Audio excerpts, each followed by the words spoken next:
दोस्तों, आज से हम शुरू कर रहे हैं आपके 10 नंबर की सूचना प्रौद्योगिकी आईटीआई की परीक्षा में। और मैं आपको बता दूं, ये आपके सामने माध्यमिक शिक्षा बोर्ड राजस्थान अजमेर द्वारा प्रकाशित कक्षा 9 की बुक है, सूचना प्रौद्योगिकी की अवधारणा। यानी ये वाली बुक इतनी महत्वपूर्ण है, मैं आपको बताऊं कि इसमें लास्ट में एमसीक्यूज भी दे रखे हैं। हम उनको भी पढ़ेंगे और जो कॉन्सेप्ट हैं उसको भी क्लियर करेंगे। आपको जल्दबाजी नहीं करनी है, क्योंकि 10 नंबर हैं। 10 नंबर आपको पता है ना, एक नंबर ज़िंदगी बनाता भी है और बिगाड़ता भी है। ये 10 नंबर आपको ये बुक दिलाएगी। और किस तरह से पढ़ना है हम आपके साथ रहेंगे। इसकी मैं पीडीएफ भी आपको मेरे टेलीग्राम चैनल पे दूंगा, क्योंकि अभी ये बुक रेयर है, हर किसी स्कूल में ये अवेलेबल नहीं है। पिछले सेशन तक, उससे पहले तक ये थी। और इसी में से अभी मुझे पता है, अभी 9th क्लास का जो अभी एग्ज़ाम हुई थी, उसमें भी इसी बुक से पेपर बना था, पेपर आया था। तो बहुत संभावना है कि इससे बाहर कोई भी प्रश्न आपको नहीं पूछेंगे। लेकिन कौन सी बात पूछ लें, इसके लिए आपको वीडियो के अंत तक बने रहना है। एक और ख़ास बात मैं आपको बता दूं, इसके मैं 2 या 3 बैक टू बैक वीडियोज़ आपको देने जा रहा हूँ। और ये पूरी कंप्लीट बुक 221 पेज की है।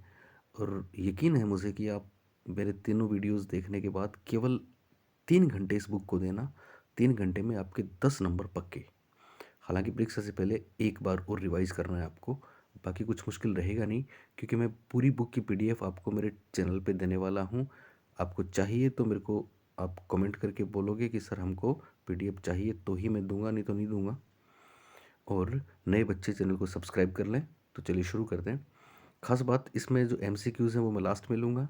और उसके अलावा इसकी मैंने खुद मेहनत करके इसके शॉर्ट नोट्स बनाए हैं, वो भी मैं आपको दूंगा। बस बने रहें। तो चलिए शुरू करते हैं बच्चों। तो देखो, सबसे पहले मैं आपको बता दूं, ये बुक है सूचना प्रौद्योगिकी की अवधारणा। सूचना प्रौद्योगिकी की अवधारणा, आईटी का कॉन्सेप्ट क्या है। माध्यमिक शिक्षा बोर्ड राजस्थान का लोगो आप देख ही रहे हैं। और मैं आपको बता दूं, अपने सिलेबस में 10 नंबर की जो आईटी है, इंफॉर्मेशन टेक्नोलॉजी है, उसको 4 भागों में बांटा है। पहला टॉपिक है सूचना प्रौद्योगिकी के। सूचना प्रौद्योगिकी, काफ़ी लेट हो गया ना, इसलिए मैं जुबान लड़खड़ा रही है। सूचना प्रौद्योगिकी के आधार, यानी इसमें इंट्रोडक्शन आएगा, फंडामेंटल चीज़ें आएंगी। 2 नंबर पे है सूचना प्रौद्योगिकी के उपकरण, टूल्स। तीसरा बिंदु है सूचना प्रौद्योगिकी के अनुप्रयोग या एप्लीकेशन। और चौथा है सूचना प्रौद्योगिकी के सामाजिक प्रभाव या सोशल इम्पैक्ट। तो ये चारों ही टॉपिक एकदम बाकायदा हेडिंग के साथ दे रखे हैं इसमें। इसका मतलब इससे बाहर तो कोई सवाल जाएगा नहीं परीक्षा में। देखो, पहला अपना टॉपिक है सूचना प्रौद्योगिकी का आधार।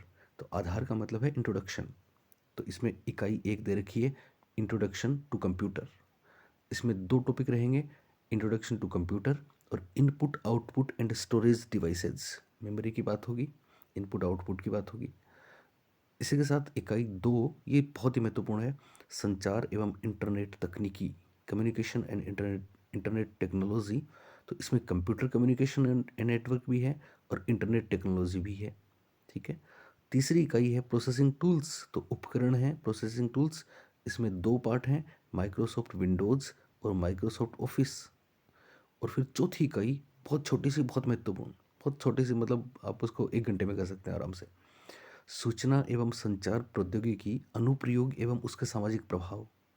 तो बाकायदा देखिए, आप सिलेबस में मैच करिए। तीसरा जो टॉपिक है आपके, सूचना एवं संचार प्रौद्योगिकी के अनुप्रयोग, एप्लीकेशन ऑफ आईसीटी। तो वो इसमें साफ दे रखा है, हेडिंग है पूरे प्रकरण का, पाठ का। और फाइनली आखिरी है सूचना व संचार प्रौद्योगिकी के सामाजिक प्रभाव या सोशल इम्पैक्ट ऑफ आईसीटी। तो एकदम सटीक चीज़ें हैं इसमें। ठीक है। तो चलिए शुरू करते हैं। पहले मैं इस बुक को कैसे पढ़ना है, पहला टॉपिक आपके सामने पेश कर रहा हूँ। और उसके बाद एमसीक्यूज़ करेंगे और फिर मेरे हस्तलिखित शॉर्ट नोट्स भी मैं आपको प्रोवाइड करवाऊंगा। तो चलिए साहब, सबसे पहले परिचय है। तो कंप्यूटर 20वीं शताब्दी की महान उपलब्धि ये बिल्कुल है साहब। कंप्यूटर की परिभाषा देखें आप। परिभाषा में एक महत्वपूर्ण बात मैं आपको बता दूं, पिछले बार फर्स्ट ग्रेड में एक बात पूछी गई थी।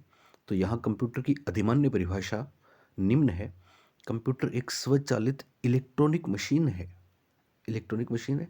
पिछली बार पूछा गया था कि विद्युत मस्तिष्क किसको बोलते हैं।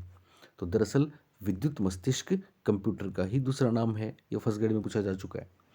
कंप्यूटर एक स्वचालित इलेक्ट्रॉनिक मशीन है जिसमें हम अपरिष्कृत आंकड़े देकर अस्त व्यस्त डेटा देंगे हम नियंत्रण द्वारा उन्हें मीनिंगफुल सूचनाओं में परिवर्तित कर सकते हैं। तो बहुत ही बढ़िया सी परिभाषा है।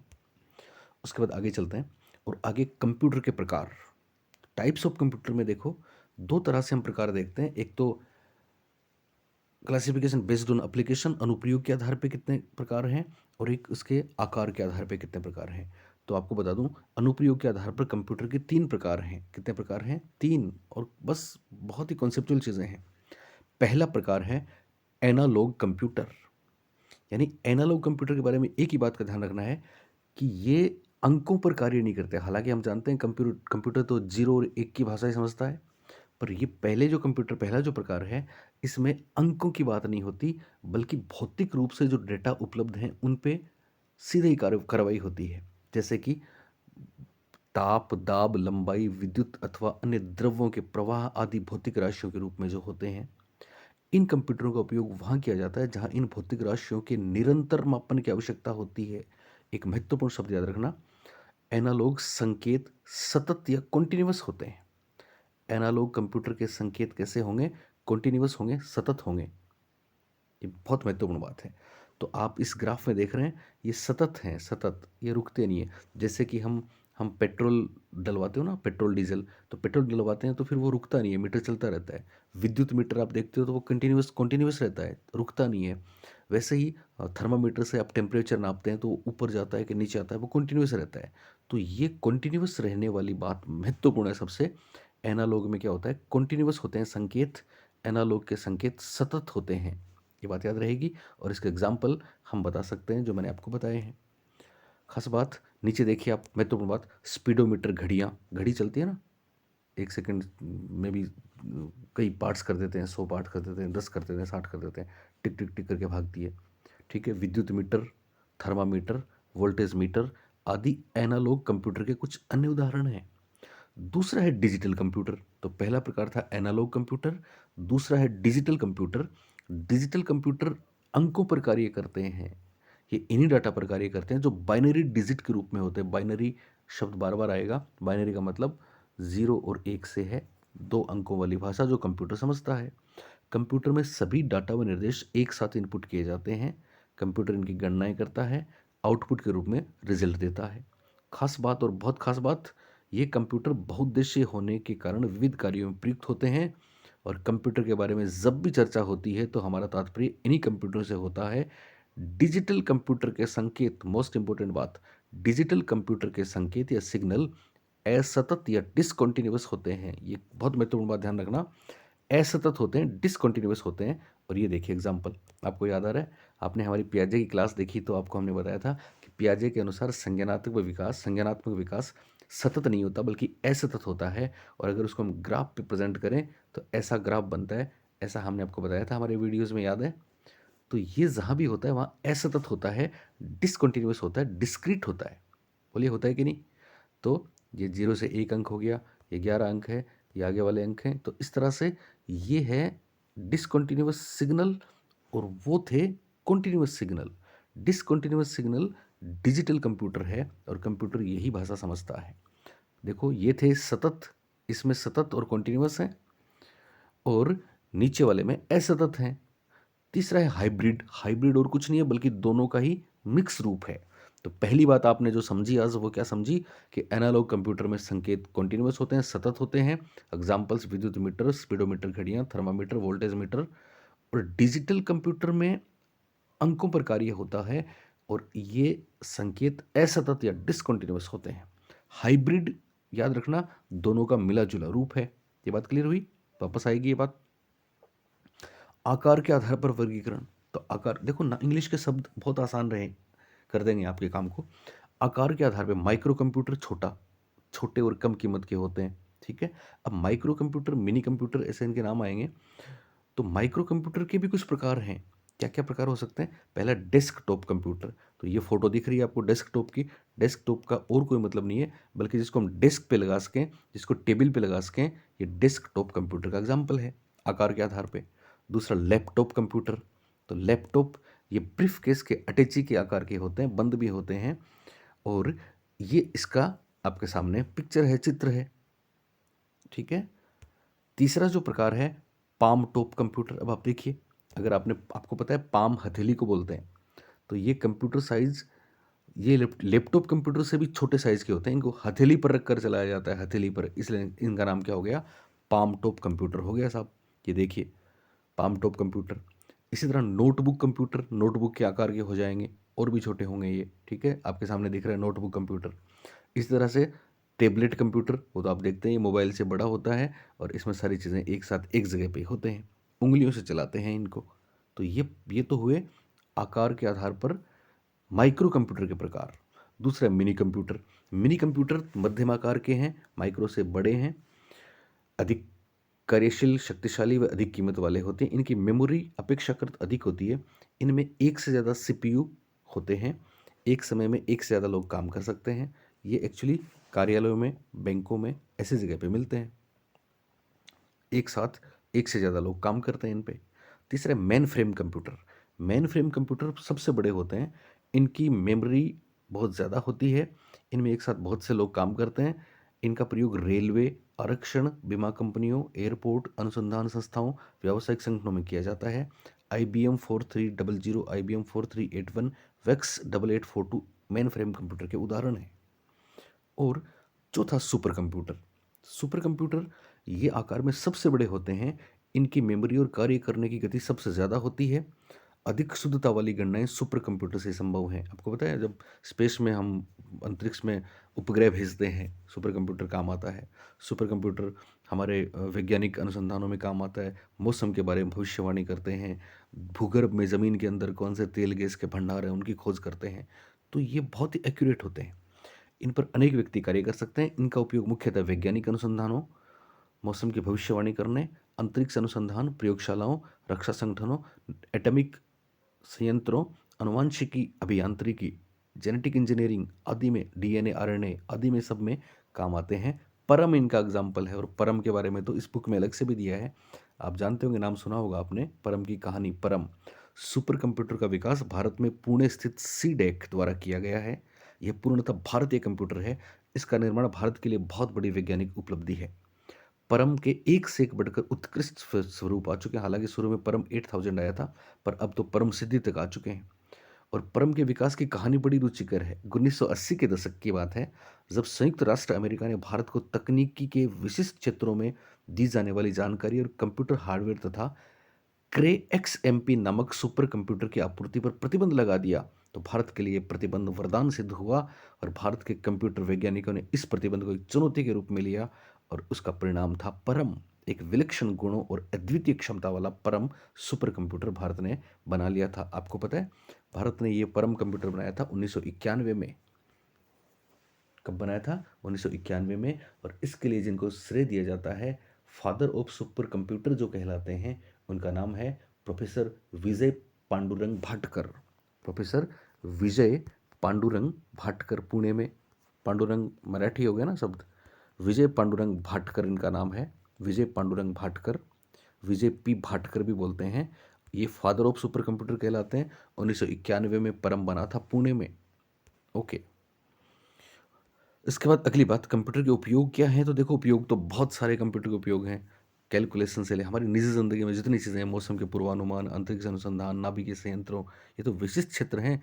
चंद्रमा पर मानव का कदम कंप्यूटर की परिशुद्ध एवं तीव्र गति गणना के कारण ही संभव हो पाया।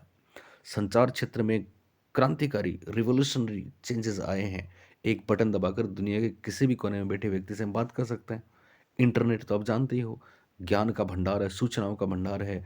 परीक्षाओं में आप सब कंप्यूटर की वजह से ये सब पढ़ रहे हैं, देख रहे हैं। ओके, इंटरनेट पर उपलब्ध, ये एक्चुअली ये बुक पिछली सरकार के टाइम छपी थी, लेकिन ये बहुत ही महत्वपूर्ण है। इस बार इस सरकार ने इस बुक को स्कूलों से हटा भी लिया, इसलिए स्कूलों में नहीं मिलेगी आपको ये, पर हम आपको इसकी PDF देंगे, चिंता नहीं करें।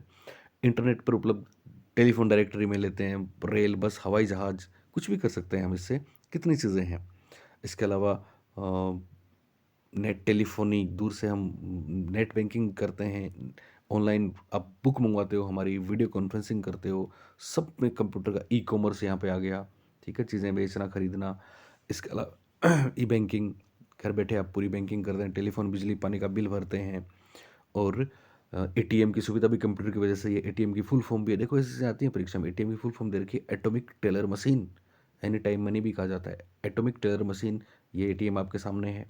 कार्यालयों में टाइपराइटर का स्थान तो कंप्यूटर ने ले ही लिया है साहब। कार्यालय में जितने काम होते हैं, संस्थापन विवरण, वेतन विवरण, सारे के सारे संधारण कंप्यूटर के द्वारा होते हैं। ई गवर्नेंस कंप्यूटर में एक महत्वपूर्ण चीज़ है। बुक्स आपको देखनी होती है, कितनी किताबें हैं, तो कंप्यूटर से पूरी इंडेक्स आ जाती है। ठीक है, डेस्कटॉप पब्लिशिंग होता है, डीटीपी बोलते हैं इसको। इसी तरह से चिकित्सा के क्षेत्र में बहुत महत्वपूर्ण है। अल्ट्रासाउंड मान लो, सिटी स्कैन की फुल फॉर्म दे रखी है कंप्यूटराइज्ड टोमोग्राफी या एमआरआई। एमआरआई की फुल फॉर्म भी किसी एग्जाम में आई थी, पता है आपको? एमआरआई की फुल फॉर्म है मैग्नेटिक रेजोनेंस इमेजिंग। ऐसे परीक्षण है जो कंप्यूटर के बिना पॉसिबल ही नहीं है।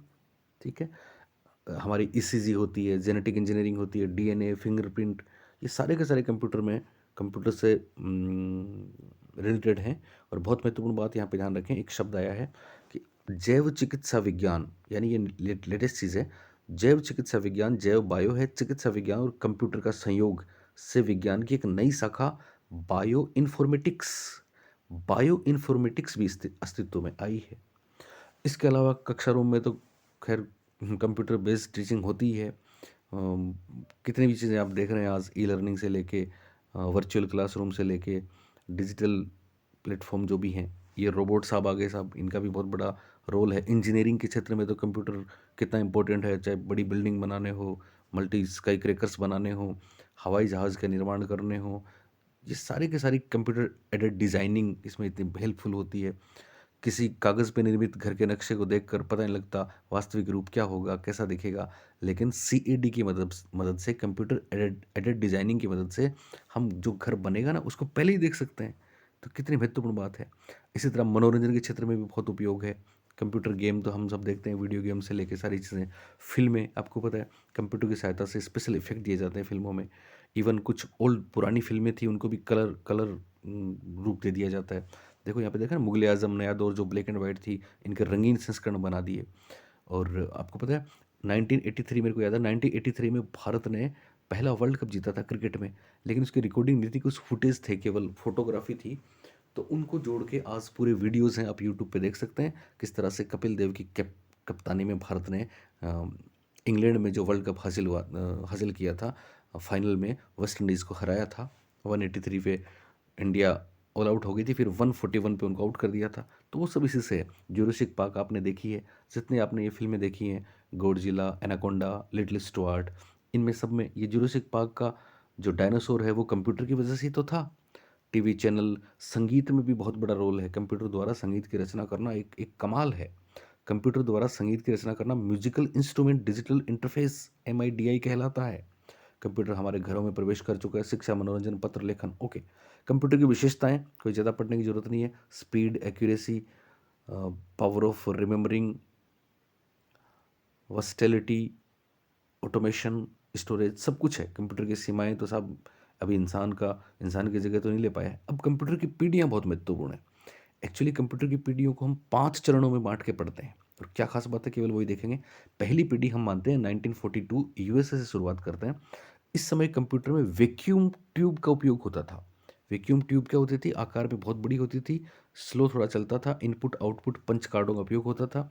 आंतरिक मेमोरी के लिए चुंबकीय ड्रम यूज होते थे। तो पहली पीढ़ी के जो कंप्यूटर हैं 1942 से 1955 तक, वहाँ हमें एक शब्द याद रखना है, और वो है वैक्यूम ट्यूब। उसके बाद दूसरी पीढ़ी के कंप्यूटर, दूसरा फेज 1955 से 1964। और यहाँ खास बात, यहाँ वैक्यूम ट्यूब की जगह आ गए ट्रांजिस्टर। क्या आ गए? ट्रांजिस्टर। एक शब्द याद रखना, ट्रांजिस्टर का आविष्कार 1947 में हुआ था, और किसने किया था? Bell laboratories. बेल लेबोरेटरीज नाम याद रखना, बेल लेबोरेटरीज ने ट्रांजिस्टर का आविष्कार किया था। ठीक है, ट्रांजिस्टर क्या है? ट्रांजिस्टर एक्चुअली ऐसे ऐसे सॉलिड स्टेट डिवाइस हैं जो जिनमें बहुत कम जगह में, थोड़ी सी जगह में बहुत ज़्यादा स्टोरेज हो सकता है। ठीक है, और ख़ास बात, मेमोरी में बहुत सुधार हुआ। 1960 के दशक में पूर्णतः ट्रांजिस्टर तकनीक पर आधारित प्राथमिक मेमोरी उपलब्ध हो गई। हम बात करेंगे प्राइमरी सेकेंडरी मेमोरी की, आपको बताएंगे। और ख़ास बात, ट्रांजिस्टर के उपयोग से कंप्यूटरों का आकार बहुत छोटा हो गया, टेम्परेचर वाली समस्या भी दूर हो गई, और ख़ास बात, छोटे आकार के कारण आंतरिक मेमोरी अच्छी इनपुट आउटपुट युक्ति का उपयोग किया जाने लगा। ये IBM 770 series, IBM 1600 series, CDC 3600 आदि इसके एग्जाम्पल्स हैं। ये दूसरी पीढ़ी के कंप्यूटर हैं। अब आती है तीसरी पीढ़ी। इस पीढ़ी के कंप्यूटरों में ट्रांजिस्टरों के स्थान पर एक टर्म याद रखना, IC, इंटीग्रेटेड सर्किट्स ने जगह ले ली। एकीकृत परिपथ। आईसी एक छोटा सा आयताकार चपटा टुकड़ा होता है, चिप बोलते हैं ना जिसको। आयताकार चपटा टुकड़ा होता है जिसमें हजारों ट्रांजिस्टर तथा अन्य इलेक्ट्रॉनिक तत्व निहित होते हैं। अपने छोटे चपटे आकार के कारण ये चिप के नाम से लोकप्रिय हुए। तो याद रखना, पहली पीढ़ी में क्या ध्यान रखेंगे, पहली पीढ़ी के कंप्यूटर 1942 से 1955 वैक्यूम ट्यूब। दूसरी पीढ़ी में ट्रांजिस्टर किसने दिया, 1947 में बेल लेबोरेटरीज ने दिया। और तीसरी पीढ़ी की खास बात, ये चिप लेकिन क्या है, एकीकृत परिपथ। हिंदी में याद रखने की जरूरत नहीं है, आईसी याद रखना, इंटीग्रेटेड सर्किट्स याद रखना। कम जगह में छोटी सी चिप में बहुत कुछ समा गया। ये तीसरी पीढ़ी। और चौथी पीढ़ी चिप के बाद माइक्रोचिप आ जाएगी। चौथी पीढ़ी में, इस पीढ़ी के कंप्यूटर में बड़े पैमाने के एकीकृत परिपथ, यानी वही आईसी हैं लेकिन ये very large scale integrated circuits हैं, जो VLSI के नाम से प्रसिद्ध है। Very large scale integrated circuits. तो VLSI प्रयुक्त हुए। इन परिपथों में 1 इंच के चौथाई भाग में लाखों ट्रांजिस्टर और अन्य इलेक्ट्रॉनिक सर्किट समाये हैं। अतः इन परिपथों को याद रखना, माइक्रोचिप। चौथी पीढ़ी में माइक्रोचिप, तीसरी पीढ़ी में चिप, दूसरी पीढ़ी में ट्रांजिस्टर और पहली पीढ़ी में वैक्यूम ट्यूब। बस ये 4 बातें ध्यान रखनी है। तो ये 1975 से 1989 का काल था। और पांचवी और आखिरी पीढ़ी 1989 से शुरू हुई, 1989 से लेके अब तक है, 1989 से अब तक है। और ये कंप्यूटर अभी विकास की अवस्था में है। इनमें तर्क करने, सोचने समझने, निर्णय लेने, बौद्धिक क्षमताओं का विकास करने के प्रयास किए जा रहे हैं। इवन ये मनुष्य की लैंग्वेज और मनुष्य का व्यवहार भी पढ़ रहे हैं। आप देख रहे हैं ना, कंप्यूटर शतरंज खेल रहा है, सामने वाले की चाल को काट रहा है। AI जो शब्द आर्टिफिशियल इंटेलिजेंस आता है, वो मोस्टली इसी के लिए यूज़ किया जाता है। आने वाले समय में कंप्यूटर के कमाल हम और भी देखेंगे। नेक्स्ट, अगली एक महत्वपूर्ण बात है, कंप्यूटर का ब्लॉक रेखाचित्र और कार्य प्रणाली क्या होती है। बहुत ही महत्वपूर्ण, याद रखना। एक्चुअली कंप्यूटर के भौतिक जो भाग हैं वो 3 भाग हम मानते हैं।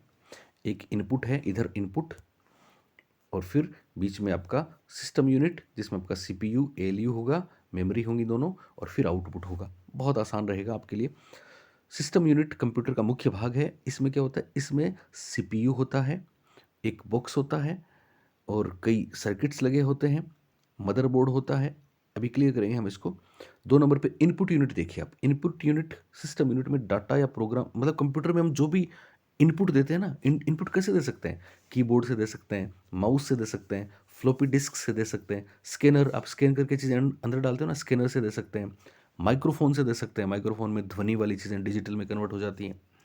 ठीक है, तो ये सारे इनपुट हैं। इसके बाद आउटपुट क्या है, आउटपुट कंप्यूटर प्रोसेस करने के बाद जो भी हमें देता है वो आउटपुट है। आउटपुट का एग्जांपल बहुत बार परीक्षा में आया, मॉनिटर, प्रिंटर, प्रोजेक्टर, ये सारे आउटपुट्स हैं। ठीक है, निर्गम युक्तियां हैं, इनकी चर्चा आगे करेंगे। तो ये देखिए, इनपुट इधर है और फिर बीच में इसका सिस्टम है कंप्यूटर का। उस सिस्टम में क्या है, सिस्टम में सबसे पहले ऊपर देखिए आप, सेंट्रल प्रोसेसिंग यूनिट, उसके नीचे एक टर्म है ALU। ALU पे बहुत प्रश्न आता है। ALU और कुछ नहीं है, A से अर्थमेटिक, L से लॉजिक, U से यूनिट, अंकगणित व तार्किक इकाई। इसमें क्या होता है, अंकगणित में तो गणनाएं होती हैं, जोड़ बाकी गुणा भाग, और बहुत फ्रैक्शन ऑफ सेकंड्स में लाखों लाखों डिजिट्स के गुणा भाग कर सकता है एक्यूरेसी के साथ। तार्किक मतलब तर्क भी देता है क्या, बिल्कुल। इसका मतलब दो संख्याओं में तुलना करता है, कंपेयर करता है और फिर कोई डिसीजन देता है। ये डिसीजन येस और नो में होता है, ये ALU होता है, इसकी बात करेंगे हम।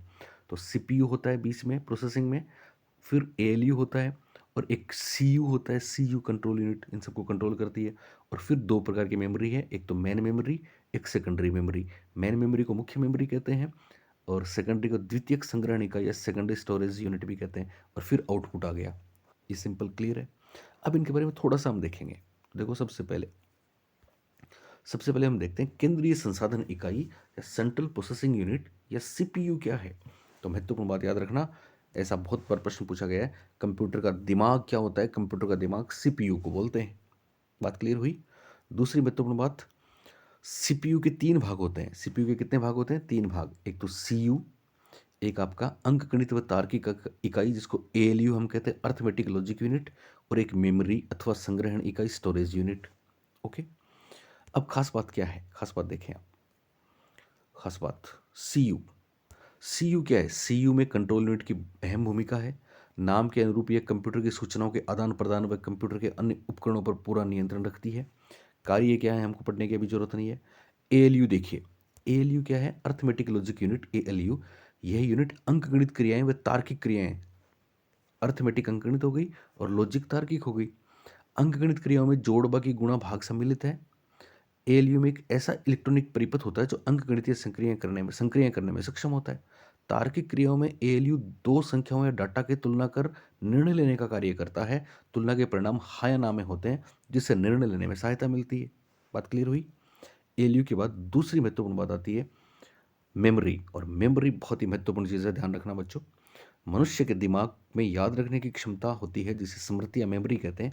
उसी प्रकार कंप्यूटर में डेटा या इंस्ट्रक्शन को संग्रह करने की क्षमता होती है जो कंप्यूटर की मेमोरी कहलाती है। कंप्यूटर की मेमोरी वह इलेक्ट्रॉनिक स्थान है जहां डेटा, इंफॉर्मेशन, प्रोग्राम संग्रहित रहते हैं, आवश्यकता होने पर तत्काल उपलब्ध हो जाते हैं। खास बात, मेमोरी के दो भाग होते हैं, एक तो होती है मेन मेमोरी, एक होती है एक्सटर्नल मेमोरी। पहले मुख्य मेमोरी, दूसरी बाह्य मेमोरी। तो मुख्य मेमोरी क्या होती है? जब मेमोरी शब्द का उपयोग किया जाता है तो उसका आशय मुख्य मेमोरी या मेन मेमोरी से होता है। इसे प्राथमिक मेमोरी, ध्यान रखना है शब्द, प्राथमिक मेमोरी, प्राइमरी मेमोरी अथवा आंतरिक मेमोरी भी कहते हैं। ये सीयू का ही एक भाग होती है, यानी ये सीपीयू के अंदर ही होता है, कंप्यूटर के अंदर ही होती है। मुख्य मेमोरी तीव्र गति वाली होती है तथा प्राथमिक तथ्यों की संगणना प्रोग्राम में लिखित निर्देशों के अनुसार करती है। यह मध्यवर्ती तथा अंतिम दोनों निष्कर्षों को संग्रहित करने के लिए भी प्रयुक्त होती है। मेमोरी एक सेमीकंडक्टर चिप होती है, सेमीकंडक्टर। लेकिन बहुत महत्वपूर्ण, वेरी इंपॉर्टेंट चीज़ अब है, और वो क्या है? इसके दो भाग हैं, एक तो अस्थायी मेमोरी, एक स्थायी मेमोरी। ध्यान रखना, अस्थायी मेमोरी का दूसरा नाम है RAM, random access memory. Random access memory, RAM. R से रैंडम, ए से एक्सेस और एम से मेमोरी। ये सबसे ज़्यादा प्रयोग में आने वाली मेमोरी है। कहीं से कोई भी बात पे प्रश्न आ सकता है। कीबोर्ड अथवा अन्य किसी इनपुट डिवाइस से इनपुट किया डाटा प्रक्रिया से रैम में संग्रहित होता है। खास बात क्या है रैम की? देखो मैं आपको बताऊं, खास बात ये चूंकि अस्थायी है ना, इसलिए क्या होता है कि जब भी हम इस कंप्यूटर ऑफ होता है, शटडाउन होता है, लाइट जाती है, पावर जाता है, तो ये नष्ट हो जाती है, ये मेमोरी समाप्त हो जाती है, डिलीट हो जाती है, इसलिए ये अस्थायी है। ध्यान रखना, रैम में डाटा या प्रोग्राम अस्थायी रूप से संग्रहित होते हैं। कंप्यूटर को बंद, स्विच ऑफ करने अथवा विद्युत आपूर्ति बंद हो जाने पर रैम में संग्रहित डाटा मिट जाता है, इसलिए रैम को अस्थायी या अस्थिर मेमोरी भी कहते हैं। याद रहेगी। दूसरी है स्थायी मेमोरी, इसको बोलते हैं रोम। स्थायी मेमोरी क्या है? रोम। रोम का मतलब है रीड ओनली मेमोरी। रोम है रीड ओनली मेमोरी। इसके कई प्रकार हैं रोम के, ठीक है ना। रोम, प्रोम, इप्रोम, डबल इप्रोम हम आपको बताएंगे जिन पे प्रश्न आते हैं परीक्षा में। इस मेमोरी में क्या होता है? ये स्थायी होती है, स्थिर होती है। कंप्यूटर को बंद करने पर भी ये नष्ट नहीं होती, ठीक है। इस मेमोरी का उपयोग मूलभूत निर्देशों के संग्रहण के लिए किया जाता है। रोम का एक एग्जाम्पल है बेसिक इनपुट आउटपुट सिस्टम। खास बात क्या है? ध्यान दें, मशीनों, खिलौनों आदि में इसका प्रयोग होता है। बंद कर दिया तो भी वो चलेगी, लेकिन मोस्टली इसमें निर्देश होता है। रोम 3 प्रकार की होती है, देखो। एक तो प्रोम। प्रोम क्या है? प्रोम में केवल एक ही चीज़ ध्यान रखना, पी लग गया तो पी का मतलब हो गया प्रोग्रामेबल रीड ओनली मेमोरी। यानी इस मेमोरी में एक बार प्रोग्राम अंकित किया जाता है और उसको हम बार बार पढ़ते हैं, ठीक है। केवल पढ़ ही सकते हैं, चेंज नहीं कर सकते, एडिट नहीं कर सकते। खास बात इसकी ये होती है। तो प्रोम क्या है? प्रोम में पी एक्स्ट्रा जुड़ गया रोम के साथ। रोम क्या है? रीड ओनली मेमोरी, और पी जुड़ गया तो प्रोग्रामेबल, एक शब्द और जुड़ गया। इस मेमोरी में केवल एक ही बार लिखा जाता है किंतु बार बार पढ़ा जा सकता है। दूसरा है इप्रोम। इप्रोम में ई एक्स्ट्रा जुड़ गया। भाई प्रोग्रामेबल रीड ओनली मेमोरी तो था ही, ई आ गया, ई से बन गया इरेजेबल। देखो इन इन लेटर से आप आराम से समझ सकते हो चीज़ों को। इरेजेबल यानी इसमें क्या होता है? आवश्यकता पड़ने पर प्रोग्राम को मिटा सकते हैं और नया प्रोग्राम डाल सकते हैं। इस मेमोरी को मिटाने के लिए पैराबैंगनी किरणों का उपयोग किया जाता है। खास बात देखिए, पैराबैंगनी किरणों का उपयोग किस में किया जाता है? तो हम बोलेंगे ईप्रोम में किया जाता है। और पी से पैराबैंगनी याद रख लेना आप, ठीक है। ई से इरेज मिटा देंगे, और पी प्रोग्रामेबल है, पर पैराबैंगनी किरणें याद रखना, पैराबैंगनी किरणों से मिटाते हैं। इसके बाद है डबल ई प्रोम, ई प्रोम। इसमें पहला जो ई है वो है इलेक्ट्रिकली, तो इसमें विद्युत तरंगों से मिटाते हैं, बस इतना ध्यान रखना। ऊपर वाले में पी पैराबैंगनी से मिटाएंगे, इसमें इलेक्ट्रिकली, यानी रीड ओनली मेमोरी तो था, प्रोग्रामेबल जुड़ा एक पी से, ई से इरेजेबल जुड़ा, और इस बार इसे इलेक्ट्रिकली जुड़ गया, तो electrically erasable programmable read only memory. इस मेमोरी में प्रोग्राम को आवश्यकता होने पर विद्युत तरंगों द्वारा मिटाया जाता है, ये ध्यान रखना। इसमें विद्युत तरंगों से मिटाएंगे, इसमें पैराबैंगनी तरंगों से मिटाएंगे, दोनों में इरेज शब्द आया है इसलिए मिटाएंगे। और ऊपर वाला जो है उसमें इरेज शब्द नहीं आया, इसमें केवल प्रोम आया है, प्रोग्रामेबल रीड ओनली मेमोरी, तो इसमें केवल लिखा जाता है, उसको बार बार पढ़ते हैं, इसमें मिटाया नहीं जाता।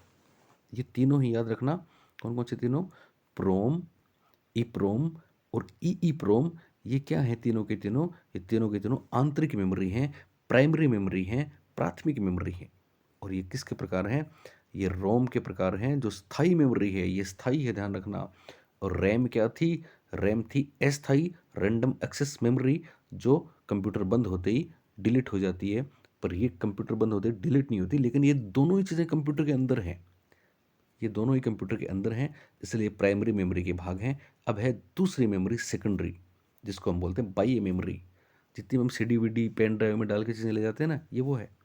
एक्सटर्नल मेमोरी, डाटा को स्थायी रूप से संग्रहित करने के लिए बाह्य मेमोरी की आवश्यकता होती है, इसे द्वितीयक मेमोरी भी कहते हैं। ये मेमोरी, दो चीज़ें याद रखना, पूछा गया प्रश्न।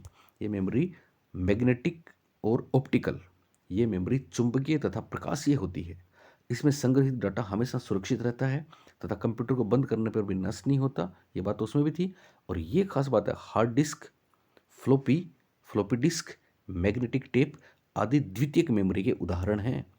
इन्हें द्वितीयक संग्रहण युक्तियां या सेकेंडरी स्टोरेज डिवाइसेस भी कहते हैं। अब बहुत महत्वपूर्ण खास बात, मेमोरी की इकाइयां, यूनिट्स ऑफ मेमोरी। तो मेमोरी में सूचना बिट के रूप में संग्रह की जाती है। बिट याद रखना, बाइनरी डिजिट से मिलकर बना है। बिट क्या है? बाइनरी डिजिट है, और बाइनरी डिजिट क्या है? जीरो और एक, दो ही संख्याएं हैं। बाइनरी का मतलब, बाई का मतलब टू, दो दो संख्याएं, जीरो और एक। कंप्यूटर केवल जीरो और एक की भाषा ही समझता है। और कंप्यूटर की सूचना की मेमोरी की यूनिट्स ऑफ मेमोरी हम पढ़ रहे हैं ना, सबसे छोटी इकाई है बिट। क्या है? बिट, ये बात ध्यान रखना, बिट सबसे छोटी इकाई है। कंप्यूटर की पूरी आंतरिक क्रिया बाइनरी अंक प्रणाली पर आधारित है।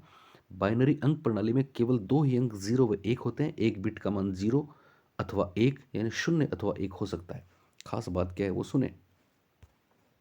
कंप्यूटर में सभी डाटा जीरो और एक में संग्रहित किए जाते हैं, किंतु यद्यपि बिट मेमोरी की प्राथमिक इकाई है, ध्यान देना, यद्यपि बिट मेमोरी की प्राथमिक इकाई है, किंतु अधिक छोटे होने के कारण प्राय इसका उपयोग मेमोरी के मापन में नहीं किया जाता। सामान्यतः मेमोरी मापन में बाइट इकाई का उपयोग किया जाता है। 8 बिट से एक बाइट बनती है, ध्यान देना। एक बाइट में 8 बिट होते हैं, लेकिन 4 बिट की एक निबल भी होती है। तो 8 बिट से मिलकर एक बाइट का निर्माण होता है। बिट और बाइट के बीच एक और इकाई निबल होती है। निबल में 4 बाइनरी अंक होते हैं, अतः यह बाइट की आधी होती है। मेमोरी की विभिन्न इकाइयाँ इस प्रकार से व्यक्त की जाती हैं। सबसे पहले एक नंबर पे बिट, मेमोरी की सबसे छोटी इकाई। बाइनरी अंक प्रणाली में इसका मान जीरो अथवा एक। दो नंबर पे निब्बल, 4 बिट के समूह को निब्बल कहते हैं। तीसरी है बाइट, 8 बिट के समूह को बाइट कहते हैं। और इसके बाद एक फिगर याद रखना, 1024, सब में 1024 आएगा। तो बाइट के बाद किलोबाइट, किलोबाइट में 1024 बाइट। मेगाबाइट, मेगाबाइट में 1024 किलोबाइट। फिर गीगाबाइट, गीगाबाइट में 1024 मेगाबाइट। और फाइनली टेराबाइट, जिसमें 1024 गीगाबाइट। यानी ये 7 जो यूनिट्स हैं, ये आपको ध्यान रखनी है। पहली बिट, दूसरी निब्बल, तीसरी बाइट, चौथी किलोबाइट, पांचवी मेगाबाइट, छठी गीगाबाइट, सातवीं टेराबाइट। कैसे याद रखेंगे प्यारे बच्चों? तो इसके लिए हम आपको एक छोटा सा तोहफा देते हैं। चलिए, और तोहफा ये है, सबसे छोटी इकाई बिट और सबसे बड़ी इकाई टेराबाइट। तोहफा ये है एक्चुअली कि हमारे घर के पड़ोस में एक लड़की रहती है, ठीक है, और वो लड़की बोल नहीं सकती। अब चूंकि वो लड़की है, इसलिए उसको हम सब उसको उसको आपको पता है, मारवाड़ी में बोलते हैं बाई, बाई बोलते हैं ना, बाई। उसका नाम पता है क्या है? उसका नाम है बिन्नी। लड़की का क्या नाम है? बिन्नी। लड़की का नाम है बिन्नी। और चूंकि हम सब उसको बाई बोलते हैं, इसलिए उसका नाम बिन्नी बाई है, बिन्नी बाई। ओके। तो कल क्या हुआ कि वो हमारे घर पे कुछ लेने के लिए आई, लेकिन चूँकि उसने इशारा किया लेकिन वो बोल नहीं पा रही थी, तो हमारी श्रीमती जी ने उससे पूछा, जब उसने 2-3 बार इशारा किया तो समझा नहीं पाई, तो हमारी मैडम ने उनसे वापस पूछा कि बिनी बाई बिनी बाई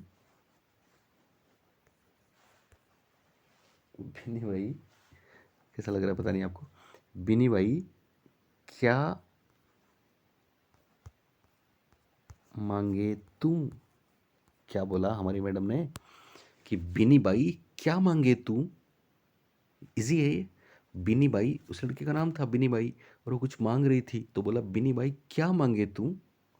अब ये जो न्यूमेरिक्स है, ये स्टेटमेंट है, ये तोहफ़ा है हमारा, इसमें पहला जो बी है उससे बन गया बिट, तो सबसे छोटी इकाई बिट। दूसरा है नी, उससे बन गया निब्बल। और तीसरा है बाई, बाई से बन गया बाइट। तो बिट सबसे छोटी इकाई, 4 बिट से एक निबल बनेगी, 4 बिट से क्या बनेगी? एक निबल। और 8 बिट से क्या बनेगी? एक बाइट बनेगी, बाइट। तो बिट, निबल, बाइट। ठीक है। उसके बाद फिर 1024 याद रखना, 1024। फिर उसके बाद क्या क्या से बनेगी? किलोबाइट, के बी। क्या से क्या बन गया? किलोबाइट। तो किलोबाइट का मतलब एक बाइट में 8 बिट होते हैं, लेकिन 1 किलोबाइट में 1024 बाइट होंगी। 1 किलोबाइट में कितनी बाइट होंगी? गया वो। 1 किलोबाइट में कितनी बाइट होंगी? 1024 बाइट होंगी। क्या था वो स्टेटमेंट? क्या नाम था उनका? उनका था बिनी बाई।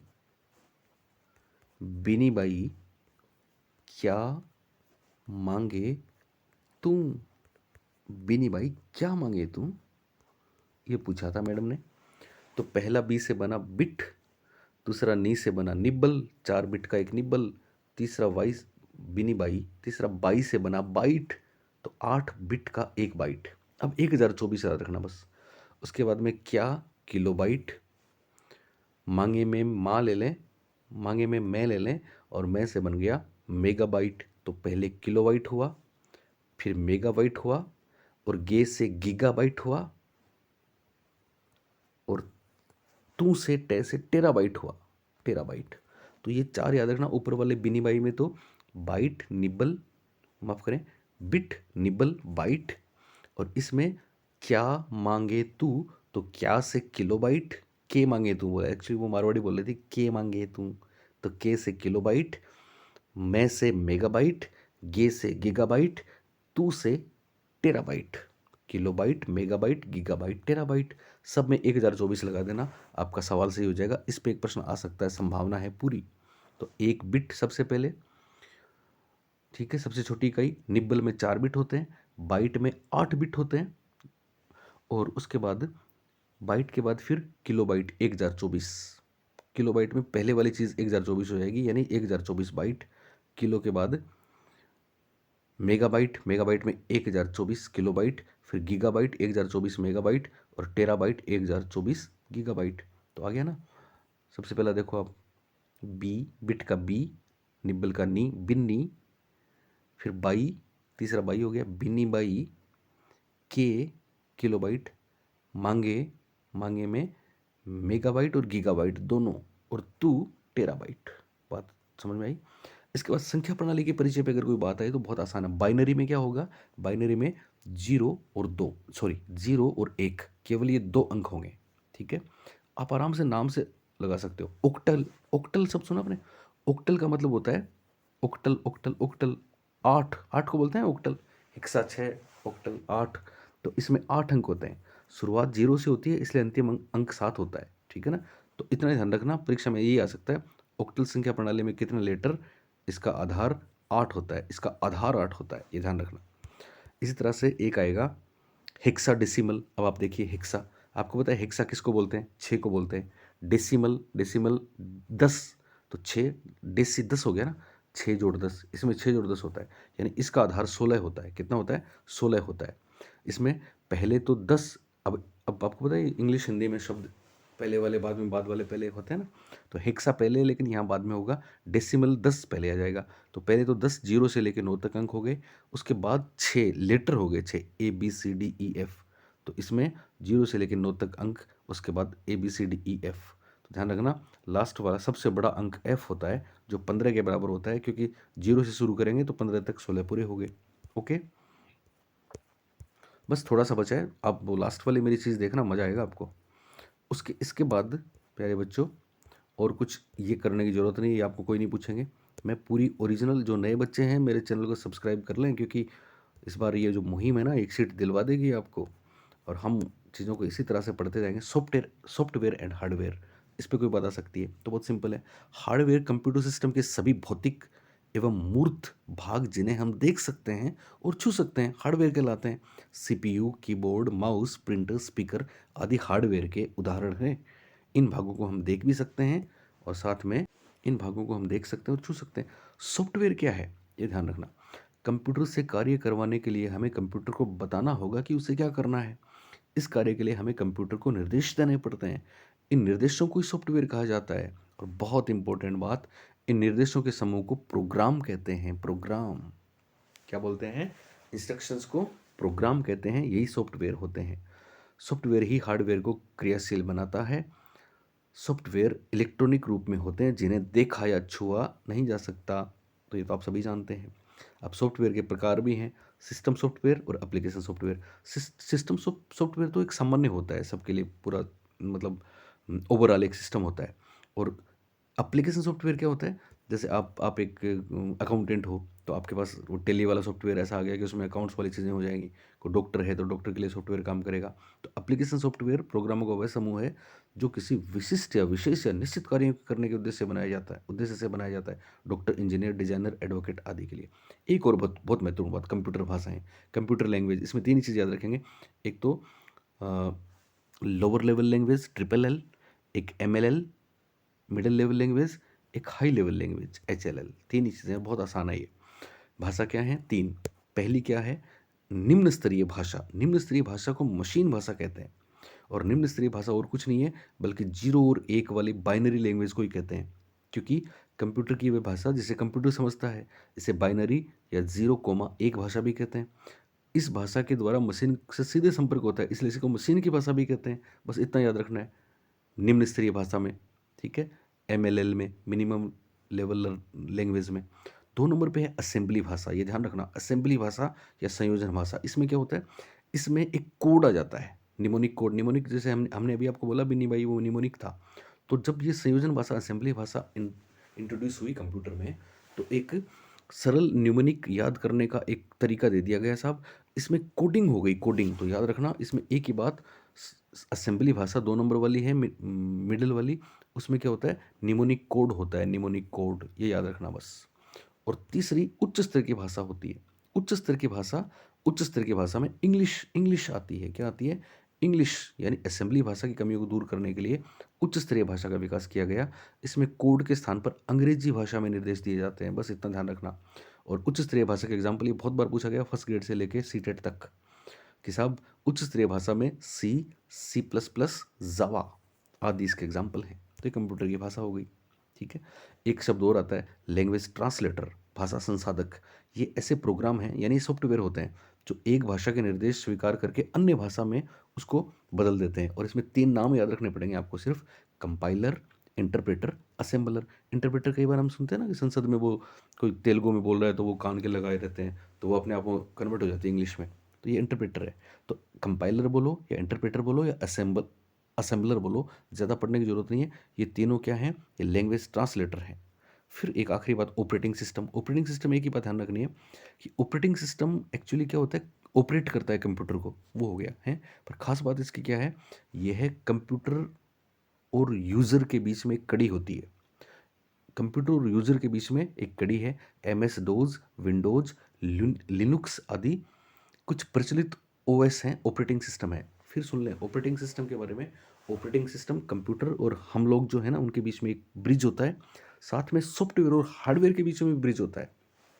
इसका मतलब ऑपरेटिंग सिस्टम के बिना हम कंप्यूटर को नहीं काम में ले सकते। चाहे फाइल मैनेजमेंट की बात करें, मेमोरी मैनेजमेंट की बात करें, इनपुट आउटपुट मैनेजमेंट की बात करें, इसमें ऑपरेटिंग सिस्टम बहुत महत्वपूर्ण होता है। ये बात ध्यान रखनी है, ठीक है। तो ऑपरेटिंग सिस्टम की आवश्यकता देखिए। ऑपरेटिंग सिस्टम हमारे तथा कंप्यूटर के बीच एक माध्यम का काम करता है। इसके अलावा ये हार्डवेयर तथा सॉफ्टवेयर के मध्य एक सेतु का काम भी करता है। ओके, इसके बाद यूटिलिटी प्रोग्राम, बहुत सिंपल सी बात है, कंप्यूटर का रख रखाव कैसे करते हैं उसको यूटिलिटी प्रोग्राम बोलते हैं। और अब महत्वपूर्ण बिंदु आगे, ठीक है। जीवन का कोई ऐसा क्षेत्र नहीं है जिसमें कंप्यूटर का उपयोग नहीं किया जा रहा। कंप्यूटर अंग्रेजी के कंप्यूट शब्द से बना है जिसका अर्थ गणना करना है। कंप्यूटर एक स्वचालित इलेक्ट्रॉनिक मशीन है। कंप्यूटर के प्रमुख उपयोग हैं मौसम संबंधी अनुसंधान, पूर्वानुमान, अंतरिक्ष, संचार। कंप्यूटर की विशेषताएं गति, शुद्धता, सक्षमता, स्मरण शक्ति, व्यापक उपयोगिता, स्वचालन। कंप्यूटर की सीमाएं सोच समझ नहीं सकता, बुद्धि का अभाव है। और कंप्यूटर के मुख्य भाग सिस्टम यूनिट, इनपुट आउटपुट। फिर सीपीयू जो सिस्टम यूनिट में है, ये कंप्यूटर का दिमाग होता है। ये क्या होता है? कंप्यूटर का दिमाग होता है। एएलयू याद रखना है, अर्थमेटिक लॉजिक यूनिट, दो काम करती है, अंकगणित और तार्किक क्रियाएं करती है साहब, ठीक है। फिर कंप्यूटर के प्रकार, प्रयोग के आधार पर एनालॉग कंप्यूटर याद करें। एनालॉग वो था जिसमें संकेत सतत होते हैं, ठीक है, जैसे कि आपकी बिजली का मीटर चलता है या स्पीड का मीटर चलता है। डिजिटल कंप्यूटर वो है जिसमें अंक होंगे और हाइब्रिड दोनों का मिक्सअप है। और आकार के आधार पर माइक्रो कंप्यूटर छोटा, मिनी थोड़ा बड़ा, फिर मेन फ्रेम और फाइनली सुपर कंप्यूटर, उनका 1991 में जो बना था वो वाला, ठीक है। इसके बाद मेमोरी, मेमोरी बहुत महत्वपूर्ण बात है। मेमोरी में क्या ध्यान रखना है? मेमोरी दो प्रकार की होती है, मुख्य मेमोरी और बाह्य मेमोरी। मुख्य मेमोरी फिर दो भागों में विभक्त होती है, एक तो अस्थायी मेमोरी जिसको रैम बोला, रैंडम एक्सेस मेमोरी। दूसरी स्थायी मेमोरी जिसको रोम बोला, रीडिंग ओनली मेमोरी, ठीक है। फिर रोम में हमने प्रोम, इप्रोम, डबल इप्रोम की बात करी। बिट मेमोरी की सबसे छोटी इकाई है और बिट में 0 और 1 होता है, ठीक है।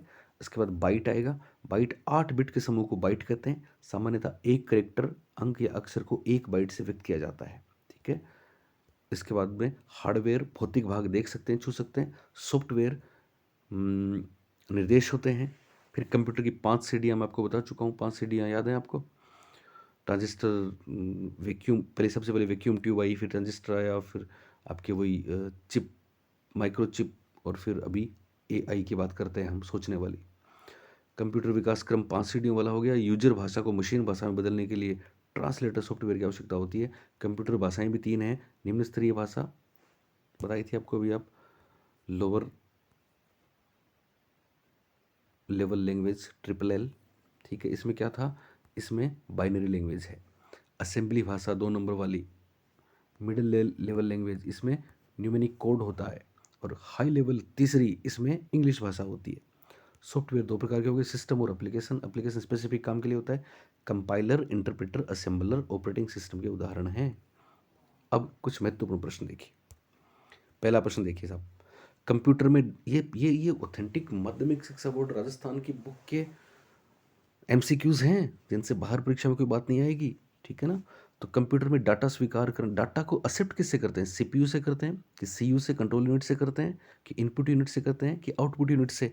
तो मेरा हर बच्चा बता देगा, इनपुट यूनिट से हम डाटा स्वीकार करते हैं। इनपुट यूनिट में कीबोर्ड हो सकता है, आपका माइक्रोफोन हो सकता है, आपका माउस हो सकता है। 2 नंबर वाला देखिए, कंप्यूटर की किसी विशिष्ट भाषा में निर्देशों के समूह को, हम बोला था आपको, किसी विशिष्ट भाषा में निर्देश हैं, उन निर्देशों के समूह को क्या बोलेंगे? प्रोग्राम बोलेंगे, सूचनाएं बोलेंगे, डाटा बोलेंगे, या सभी बोलेंगे? तो सही जवाब है प्रोग्राम। प्रोग्राम निर्देशों को क्या बोलेंगे? प्रोग्राम। तीसरा, कंप्यूटर से जुड़े सभी भौतिक भाग जिन्हें देख सकते हैं और छू सकते हैं क्या कहलाते हैं? सॉफ्टवेयर की हार्डवेयर? जवाब है हार्डवेयर। चौथा क्वेश्चन देखिए, एक बाइट में क्या होते हैं? 8 बिट होते हैं, याद रहेगा आपको। बिन्नी बाई, क्या? बिन्नी बाई के मांगे तू, बिन्नी बाई के मांगे तू। तो सबसे पहले बिट, फिर निबल, फिर बाइट, बिन्नी बाई तो बाइट, फिर किलोबाइट, मेगाबाइट, गीगाबाइट और टेराबाइट। पेट्रोल पंप पर तेल मापने के लिए प्रयुक्त कंप्यूटर होता है digital computer, analogue computer, mainframe computer, supercomputer. तो जवाब है एनालॉग कंप्यूटर, जो सतत होता है, जिसके संकेत कॉन्टिन्यूस सतत हैं। डिजिटल के डिसकॉन्टिन्यूस असतत हैं। कंप्यूटर की मुख्य इकाइयों के नाम लिखिए तो बता सकते हैं, आप आराम से बता सकते हैं। CPU, CU, ALU, ALU arithmetic logic unit, और दोनों प्रकार की मेमोरी, और इधर इनपुट उधर आउटपुट। इनपुट के उदाहरण दीजिए तो दे सकते हैं, माउस, कीबोर्ड, माइक्रोफोन जिससे भी सूचनाएं अंदर जाएं, स्कैनर, अंकगणित एवं तार्किक इकाई के कार्य लिखिए। अंकगणित का कार्य तो गणनाएं करना, जोड़ बाकी गुणा भाग करना, कैलकुलेशन करना। तार्किक है संख्याओं में तुलना करना और फिर निर्णय लेना। एटीएम का पूरा नाम ऑटोमेटिक ट्रंक मशीन जो भी था। डिजिटल कंप्यूटर किस पद्धति पर काम करता है? बाइनरी पद्धति पर काम करता है। सुपर कंप्यूटर का उदाहरण परम है। एएलयू का पूरा नाम arithmetic logic unit. Operating system बताई दिए। रैम और रोम क्या है? पूरा नाम लिखिए। तो रैम रैंडम एक्सेस मेमोरी और रोम रीडिंग ओनली मेमोरी। बात क्लियर हुई? अब बहुत महत्वपूर्ण बात बच्चों सुने, और वो है आपके लिए ये वाला तोहफा। मैं मेरे चैनल पे पूरी बुक की पीडीएफ आपको दे दूंगा, आप 3 घंटे में इस बुक को पढ़ लोगे। ठीक है, तो आप मेरे को कमेंट करके बोलना कि आपको बुक की पीडीएफ चाहिए कि नहीं चाहिए। अब देखो, मैंने शॉर्ट नोट्स बनाए आपके लिए, इतनी मेहनत की है। सूचना प्रौद्योगिकी आईटी, बहुत आराम से याद रहेगा आपको। इधर है इनपुट। इनपुट में क्या है? माउस, कीपैड और बाकी तमाम चीज़ें, स्कैनर, माइक्रोफोन। उसके बाद इधर है आउटपुट। आउटपुट में मॉनिटर भी है, प्रिंटर भी है। आउटपुट, ये चीज़ें वापस में आएंगी।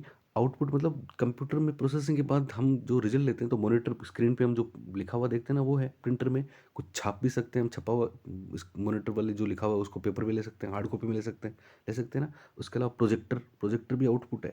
ठीक है ना। तो मॉनिटर है, प्रिंटर है, प्रोजेक्टर है, ये तमाम आउटपुट है। और कंप्यूटर का ढांचा ऐसा है कि इधर इनपुट सूचना आएगी, फिर ये बीच वाला सिस्टम है, उसमें ऊपर सेंट्रल प्रोसेसिंग यूनिट है, फिर उसमें एएलयू अर्थमेटिक लॉजिक यूनिट है और कंट्रोल यूनिट है। ठीक है, फिर मेन मेमोरी और सेकेंडरी मेमोरी। तो कितना आसान है। नीचे देखो, 3 भाषा मैंने आपको बता दी। सबसे पहली वाली भाषा है lower language, lower level language, machine की भाषा है। इसमें बाइनरी है, 0 और 1, 2 ही अंक काम आते हैं, कंप्यूटर इसी को समझता है। फिर 2 नंबर पे असेंबल भाषा आई, मिडिल लेवल लैंग्वेज, इसमें न्यूमेरिक कोड होता है, कोड होता है। 3 नंबर पे हाई लेवल लैंग्वेज, इसमें इंग्लिश भाषा होती है। ठीक है। उसके बाद कंप्यूटर के विकास की पाँच पाँच पीढ़ियाँ। सबसे पहली पीढ़ी 1942 से लेके 1955 तक थी, जिसमें वैक्यूम ट्यूब इंपॉर्टेंट थी। फिर 1955 से 1962 तक थी, 64 तक थी, उसमें ट्रांजिस्टर आ गया था। ठीक है। उसके बाद तीसरा आया 1964 से 1975 तक, यहाँ पे इंटीग्रेटेड सर्किट आ गए थे, एकीकृत परिपथ आ गए थे, चिप आ गए थे। ठीक है। फिर 75 से लेकर 89 तक यहाँ पे माइक्रो चिप आ गए थे, very large scale integrated chip आ गए थे। फिर पांचवें जो अभी विकसित हो रहे हैं कंप्यूटर, ये एआई है, तर्क समझते हैं, मनुष्य के व्यवहार को समझते हैं। ठीक है। सीपीयू को हम दिमाग बोलते हैं। मेमोरी में बहुत महत्वपूर्ण बात याद रखना, प्राथमिक मेमोरी को आंतरिक मेमोरी कहते हैं, और इसके 2 भाग हैं, एक तो स्थायी मेमोरी, एक अस्थायी मेमोरी। स्थायी memory ROM, reading only memory है, स्थायी। और रैम है, रैंडम एक्सेस मेमोरी, अस्थायी। इसी तरह से बाह्य मेमोरी द्वितीयक मेमोरी है।